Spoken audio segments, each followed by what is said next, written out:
So the other day I saw this tweet by Paul Sutherland, thinking about the poor fans who have to find a way to incorporate the insane shit that happens in Lower Decks into the very serious Star Trek wiki today. And it got me to thinking, if I ever ran a Star Trek show, I would make it one of my missions in life to drive nitpicking, canon-obsessed fans out of their minds. Contradictory backstories, irreconcilable inconsistencies with the rest of the Trek franchise and within the series itself, ship's scale and speed changing without explanation, set the show in the prime timeline, but have a random background character dressed in a Kelvin-style uniform. Sometimes phasers shoot beams, sometimes they shoot pulses, parallel Earths, everywhere, flames shooting out of the back of the nacelles for one episode, then never seen again. Do a time travel episode where they go back to the 1990s and the eugenics wars are definitely happening.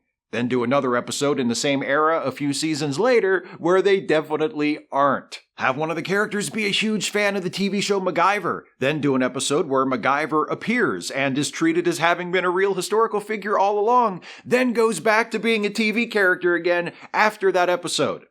Establish a very specific and obvious naming convention for the ship's shuttlecraft fleet, like they're all named after cities in Florida. Maintain it rigidly for 6 seasons, then suddenly in season 7 there's a shuttle called the Chicago. Introduce a character with the Starfleet rank of Lance Corporal.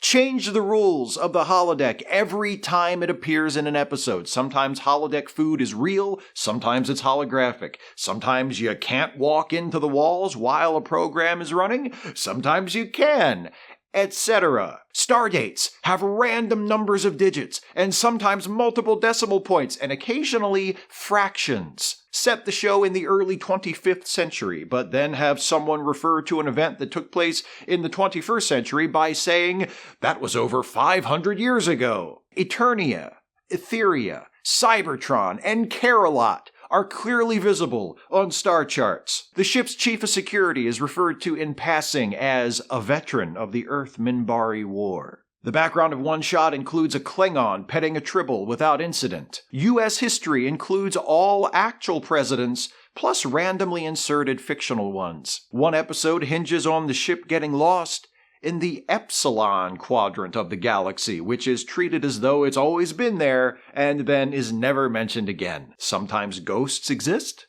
sometimes they don't. Midway through the 5th season, the ship casually uses its spore drive, which has never been mentioned before and is never mentioned again. Someone makes mention of the first captain of the original Starship Enterprise, and it's the name of a character we've never heard of. Klingon blood is a different color every time we see it. Vulcan blood is always red when we see it, but always referred to as being green. The Chancellor of the Klingon Empire is played by a puppet, which is never acknowledged as the slightest bit unusual. Similarly, for one episode, the captain of the ship appears as an animated character. This has nothing to do with the plot of the episode and is never acknowledged by any of the other characters. Sometimes Vulcan is still there, sometimes Vulcan was destroyed by Nero. Archive photos of Spock are seen at various times throughout the series, and each time Spock is seen, he's played by a different actor. Nimoy, Quinto, Peck, animated Spock, Jeffrey Quinn, etc. The events of the William Shatner novels are treated as canon. One episode makes reference to Admiral Janeway's wedding. A wedding photo is briefly seen where the bride is Catherine Janeway and the groom is Tuvix. Jonathan Frakes guest stars in an episode as a completely new character whose resemblance to Will Riker is never acknowledged. Everything that happens on the Ensign's log is also canon. The Federation is suddenly a constitutional monarchy. One episode includes a subplot where a member of the crew asks the captain for a raise because he can no longer afford the rent on his quarters. At one point, a character says, as my great-grandfather's uncle always used to say, with great power comes great responsibility. One character is a member of an alien species said to have extremely unusual feet, and the others are always talking about how weird his feet are, and then we finally see the feet, and they're just normal human-looking feet, and no one else even says anything about them. At some point, someone just casually mentions that Klingons can survive in space without spacesuits. The Commander-in-Chief of Starfleet is one of those giant tardigrades who talks in a normal human voice. Mormonism is canonically the one true religion, and there's a Federation embassy on Kolob, which is variously referred to as a star and a planet. Every time the ship's dedication plaque is visible, it says something different, sometimes changing between shots in the same scene.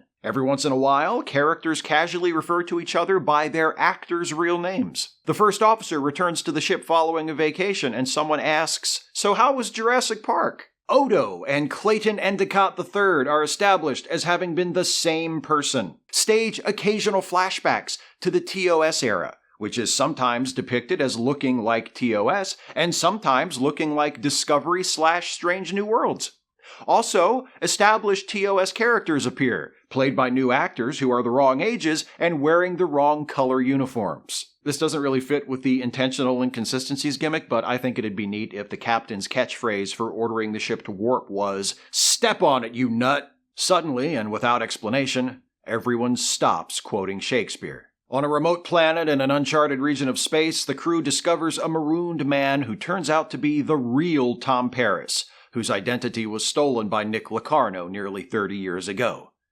This character is played by Martin Sheen.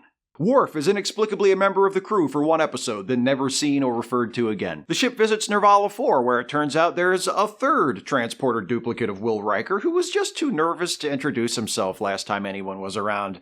He is rescued and decides to go by Chet. It turns out Deanna Troi was adopted, is 100% human, and never had any empathic abilities. The fiction surrounding The Onion is canon, and T. Herman Zweibel is still alive. The Borg assimilate Earth, and our heroes are unable to stop it, and Earth is just kinda like that from then on. The crew discovers evidence that Ben Reilly was the real Peter Parker all along. Also, Data was actually Lore, Lore was actually Data, and B4 was another one of Noonien Soong's biological sons pretending to be an android because he liked the attention. The temporal Cold War degenerates into a temporal prank war, resulting in the opening line of the Gettysburg Address being changed to 4 snores and 7 jeers ago. It turns out Narek and Narissa aren't actually brother and sister, they're just kinky as hell. One episode includes a character making passing reference to, quote, "the time Scotty killed that hobo." The sitcom Perfect Strangers is now Star Trek canon, and 2 members of the crew are direct descendants of Larry and Balky and are also played by Mark Lynn Baker and Bronson Pinchot. Whenever possible, real star systems and celestial objects would be referenced as locations, but completely inaccurately. This would be done specifically to irritate Neil deGrasse Tyson, and in the final episode, it would be revealed that the entire series had in fact taken place in the Kelvin universe. And someone would say, "It sure is a shame that the old timeline was completely destroyed when this one was created." I came here today, and I chose violence.